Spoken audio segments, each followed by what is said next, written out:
এই কাজটা কিন্তু সরাসরি পুলিশ তাদের বাড়ি আবার দখল করে দিতে পারে না কোর্টের অর্ডার ছাড়া।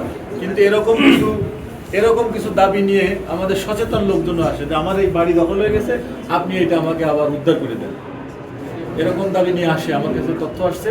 এই জিনিসগুলো আপনারা জনগণকে বলবেন যে আগে এটা কোর্টে যেতে হবে। কোর্ট যে অর্ডারটা দিবে তখন কোর্টের অর্ডার অনুযায়ী আমাদের পুলিশ গিয়ে তাদের দখলটা রিগেইন করে দিতে পারে। বাচ্চারা কিন্তু পারে না।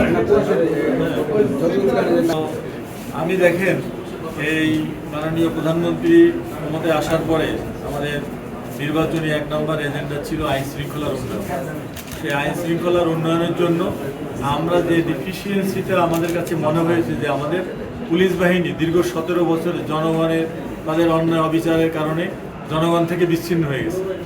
সেই জনগণের কনফিডেন্স অর্জন করার জন্য আমরা এই বগুড়া থেকেই অফিসিয়ালি কমিউনিটি পুলিশিং শুরু করেছি আদমদিঘি থেকে, এবং পর্যায়ক্রমে প্রতিটি থানায় ভালো লোক, সমাজের গণ্যমান্য ব্যক্তি, স্কুল কলেজের প্রিন্সিপাল থেকে শুরু করে ওখানকার স্কাউট, বিএনসিসি, সাধারণ ভালো ছাত্র যারা স্বেচ্ছাশ্রমের ভিত্তিতে পুলিশকে সহযোগিতা করতে চায়।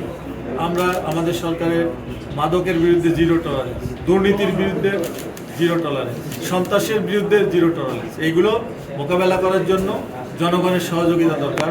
আমি মনে করি এই শাহজাহানপুরবাসী, পুরা বগুড়াবাসী এটা নেতৃত্ব দিবে, এবং আপনাদের মডেলটি সারা বাংলাদেশে আমরা পর্যায়ক্রমে চালু হয়ে যাবে, এবং এটা জাতিসংঘের নিয়ম অনুযায়ী এবং জাতিসংঘের কমপ্লায়েন্স অনুযায়ী সারা বাংলাদেশে এটা সাস্টেনেবল একটা হিসাবে, মডেল হিসাবে চালু করব আমরা।